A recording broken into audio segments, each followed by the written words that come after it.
Selamat pagi, perkenalkan nama saya Johansen, NPM 1940303049. Di sini saya akan menjelaskan materi yang telah saya susun dalam bentuk PPT sebagai tugas dari mata kuliah elemen mesin sebagai penilaian tengah semester.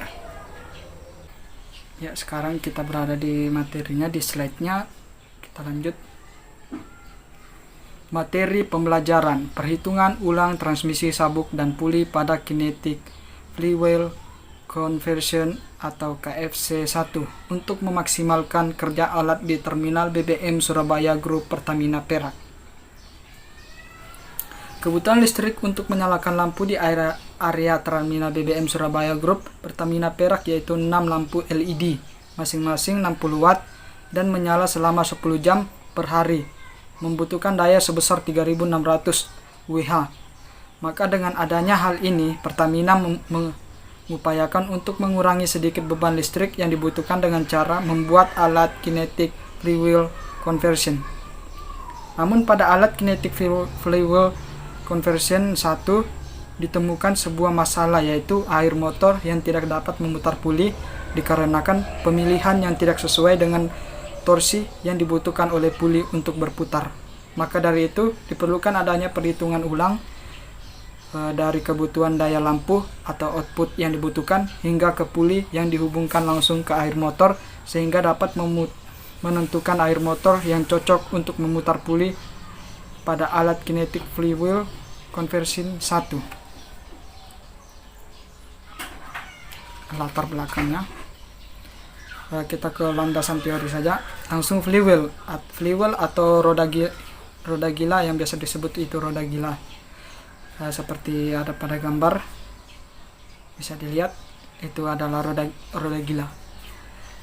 Roda gila perangkat mekanik berputar yang digunakan untuk menyimpan energi rotasi. Jumlah energi yang tersimpan dalam flywheel adalah dibanding dengan kuadrat kecepatan rotasi. Energi ditransfer ke flywheel dalam bentuk torsi sehingga meningkatkan kecepatan rotasi dan karenanya energi dapat tersimpan. Sebaliknya flywheel melepaskan energi yang tersimpan dengan melakukan torsi ke beban mekanik sehingga mengurangi kecepatan torsi. 2. Sabuk V atau V-bolt. Sabuk V terbuat dari kain dan benang. Biasanya juga terbuat dari karet ya. Biasanya kartun, rayon atau nilon dan diserapi karena mempunyai penampang trapesium. Tenunan tetoran atau semacamnya dipergunakan sebagai inti belt untuk membawa tarikan yang besar. Belt V dibelitkan dikeliling alur puli yang membentuk V pula. Bagian belt yang sedang membelit pada puli ini mengalami lengkungan sehingga lebar bagian dalamnya akan bertambah besar. Gaya gesek juga akan bertambah karena pengaruh bentuk baji yang menghasilkan transmisi daya yang besar pada tegangan yang relatif rendah. Ini berikut adalah sabuk V atau V-bolt. Keuntungan menggunakan sabuk V-bolt. V-bolt mempunyai kelebihan daripada penggunaan rantai dan sprocket. Berikut ini adalah kelebihan yang dimiliki oleh V-bolt. Yang pertama, V-bolt digunakan untuk mentransmisi daya yang jaraknya relatif jauh. Yang kedua, kecilnya faktor slip. Yang ketiga, mampu digunakan untuk putaran tinggi. Yang keempat, dari segi harga V-bolt relatif lebih murah dibandingkan dengan elemen transmisi yang lainnya. Kemudian yang kelima, sistem operasi menggunakan V-bolt tidak berisik. Noise-nya kecil dibandingkan dengan chain. Kemudian fungsi V-bolt. V-bolt digunakan untuk mentransmisikan daya dari poros yang satu ke poros yang lainnya melalui puli yang berputar dengan kecepatan sama atau berbeda. Puli V-bolt merupakan salah satu elemen mesin yang berfungsi untuk mentransmisikan daya seperti hanya sprocket, rantai, dan roda gigi. Bahan dari sabuk V-bolt. Bahan dari V-bolt itu sendiri terdiri dari Pertama kanvas atau kafas, kain mota terpal, berfungsi sebagai bahan pengisi struktur karet. Kemudian rubber karet berfungsi sebagai elastisitas dari fiber dan menjaga agar fiber tidak slip. Yang ketiga, cord atau kawat pengikat berfungsi penguat agar fiber tidak gampang putus. Biasa terdapat itu di dalamnya, seperti ban motor itu ada karetnya itu ya, supaya tidak gampang putus. Itu fungsinya. Kemudian jenis dan tipe dari fiber. Ya, tipe fiber berdasarkan bentuk dan kegunaannya. Ini gambar. Yang pertama ada tipe standar, ditandai huruf A, B, C, D, dan E11. Kemudian tipe sempit ditandai simbol 3V, 5V, dan 8V. Kemudian yang ketiga tipe beban ringan ditandai dengan 3L, 4L, dan 5L. Bisa diamati di gambar berikut. Yang ketiga, puli. Menurut Stock dan Kors 2018 menyatakan bahwa sebagian besar sabuk puli dibuat dari besi cor atau dari baja. Untuk konstruksi ringan diterapkan puli dan paduan jenis aluminium supaya ringan, makanya dipadukan dengan jenis aluminium. Sabuk puli baja yang cocok untuk kecepatan sabuk yang tinggi di atas 35 meter per detik. Untuk menghitung atau ukuran roda transmisi, putaran transmisi penggerak dikalikan diameternya adalah sama dengan putaran roda transmisi yang digerakkan dikalikan dengan diameternya. Ini pemasangan puli dapat dilakukan dengan cara yang pertama horizontal. Itu pemasangan puli dapat dilakukan dengan cara mendatar, di mana pasangan puli terletak pada sumbu yang mendatar. Kemudian yang kedua bisa dengan cara vertikal. Pemasangan puli ini dilakukan secara tegak lurus, di mana letak pasangan pulinya adalah vertikal. Pada pemasangan ini akan terjadi getaran pada bagian mekanisme serta penurunan umur sabuk. Prinsip kerja. Kinetic fuel conversion adalah suatu alat yang memanfaatkan energi kinetik yang bersumber dari pijakan mobil atau tangki Pertamina. Mobil tangki Pertamina melewati KFC dengan kecepatan maksimal 10 km per jam. Udara bertekanan yang bersumber dari pijakan mobil tangki akan diseluruhkan mobil air receiver untuk disimpan secara sementara.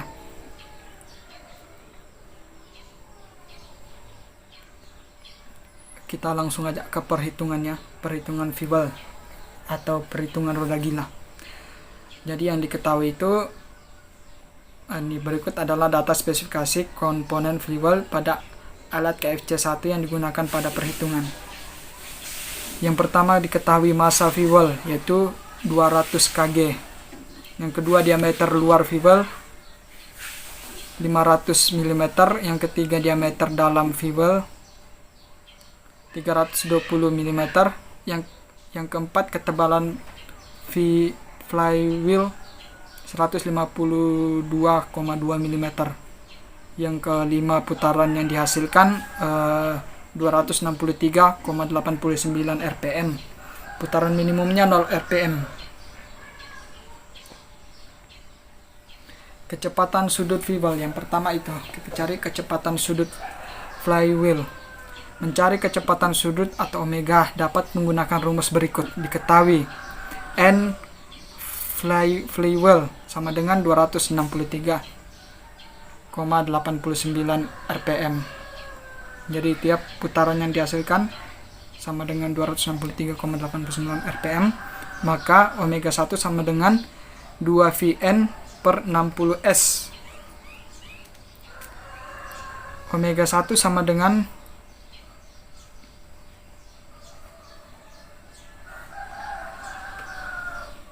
2 dikali 3,14 dikali 263,89 rpm per 60S. Omega 1 sama dengan 27,62 radian per sekon.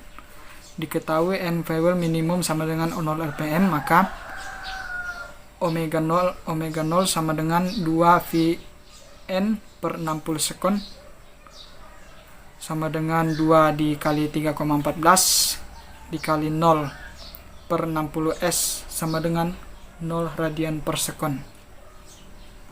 Kemudian kita menghitung momen inersia massa flywheel. Flywheel termasuk bola pejal, maka I sama dengan 1/2 M R pangkat 2. Yang diketahui tadi massa flywheel 200 kg, jari-jari flywheel 250, jari-jari dalam flywheel 160. Maka I sama dengan 1/2 M dalam kurung R0 dikurang RI pangkat 2. Kita masukkan angkanya sesuai yang diketahui tadi. 1/2 dikali 200 kg dikali 250 mm dikurang 160 mm pangkat 2. Dapatlah hasilnya I sama dengan inersianya sama dengan 0,81 kg kali M meter pangkat 2. Kemudian kita menghitung torsi flywheel. Torsi pada flywheel dapat dicari melalui rumus berikut. Ini T sama dengan inersia dikali delta. Diketahui momen inersia yang kita dapat tadi yaitu 0,81. Ya, 0,81 kg pangkat 2. Kecepatan sudut tadi omeganya sama 27,62 radian per sekon. Kemudian delta T sama dengan 15 detik. Waktu ini diambil berdasarkan flywheel yang tetap berputar selama 15-18 detik. Di saat input sesuai berhenti mensuplai daya ke alat kinetic flywheel conversion 1. Data ini didapatkan berdasarkan konstruksi atau terdahulu. Kita mencari alfanya sama dengan omega 1 dikurang omega 0 per delta T sama dengan 27,62 radian per sekon dikurang 0 radian per sekon per 15 sekon. Kita dapatkan sama dengan 1,84 radian per sekon pangkat 2. Maka torsinya sama dengan inersia dikali alfa sama dengan 0,81 kg meter pangkat 2 dikali 1,84 radian per sekon. Didapatlah torsinya sama dengan 1,5 N kali M.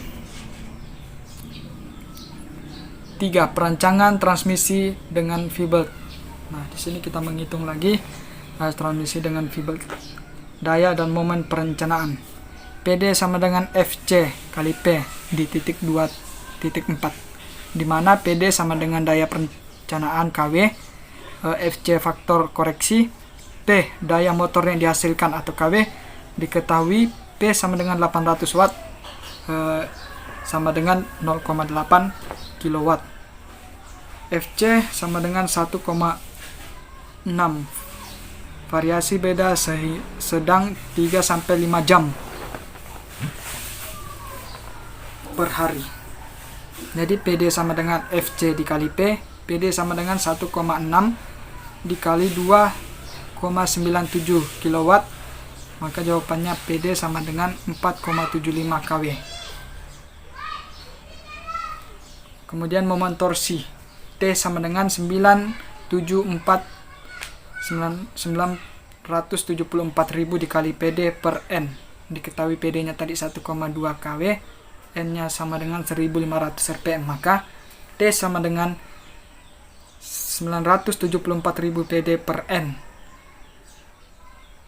Jadi 974.000 dikali 1 per 1,2 per 1500 rpm, maka momen torsinya adalah 779,2 kgfmm. Jadi pemilihan belt dapat dipilih berdasarkan daya, perencanaannya PD, dan putaran pulih yang berukuran kecil N. Dengan menggunakan gambar 4.3, maka jenis belt yang sesuai akan diperoleh. Kemudian pemilihan dan perhitungan diameter puli. I, ini rumusnya I sama dengan N1 per N2 sama dengan D2 per D1, di mana D diameter puli, satuannya milimeter, kemudian N adalah putaran puli, satuannya RPM. Diketahui D3 sama dengan 150 mm, D4 sama dengan 200 mm, N3 sama dengan 263,89 rpm. Asumsi 1. Koefisien rangkaian diabaikan sama dengan 0. N3 per N4 sama dengan D4 per D3. N4 sama dengan N3 dikali D3 per D4. Nah, kita masukkan angkanya yang diketahui tadi, sehingga 263,89 rpm dikali 150 mm per 200 mm didapat N4 nya sama dengan 197,91 rpm. Kemudian kita cari jarak kedua sumbu poros C dan panjang belt. L sama dengan 2C, ini rumusnya, ditambah V per 2 dalam kurung D1 ditambah D2 ditambah 1 per 4C dikali D2 dikurang D1 pangkat 2. Diketahui diameter puli kecilnya D3 tadi sama dengan 150 mm, diameter puli besar D4 sama dengan 200 mm. C sama dengan 2D sama dengan 2 dikali 200 mm sama dengan 400 mm. Maka L sama dengan, ya kita masukkan tadi angka-angkanya itu di rumus yang diketahui, masukkan ke rumus, maka L sama dengan 2 dikali 2 kali 200 plus V per 2 dikali 150 ditambah 200 ditambah 1 per 4 dikali 2 dikali 200 dikali dalam kurung 200 dikurang 150 pangkat 2. Maka panjang beltnya adalah 1351,0 mm. Kemudian jarak kedua sumbu poros C dan panjang belt ini masih kita lanjut.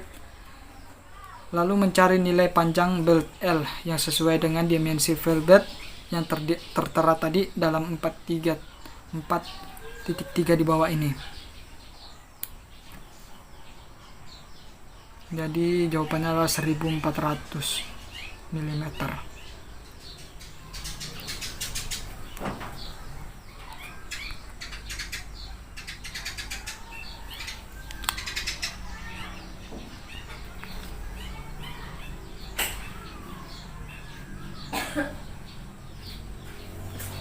Kecepatan keliling atau kecepatan linear V, rumusnya Vp sama dengan V dikali D dikali N per 60 kali 1000. Diketahui diameter puli kecilnya atau D3 sama dengan 150, putaran pada puli kecil N3 sama dengan 263,89 rpm.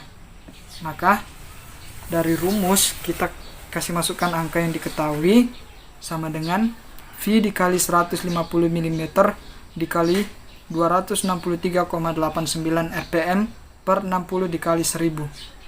Vp sama dengan 2,07 meter per sekon. Nah, dari hasil perhitungan di atas, maka kecepatan linear puli pergerak dapat dikatakan aman karena nilai V tidak lebih dari 30 meter per sekon. Kemudian gaya keliling belt dengan rumus F rated sama dengan 102 N per V, di mana N-nya itu daya alternator atau dalam satuan kW, kemudian V sama dengan kecepatan linear satuan meter per sekon, di mana N-nya itu sama dengan diketahui N-nya sama dengan 2,97 kW, V-nya sama dengan 2,07 meter per sekon. F rate sama dengan 102 N per V. F rate 102 dikali 2,97 kW per 2,07 meter per sekon, maka keliling beltnya sama dengan 146,35.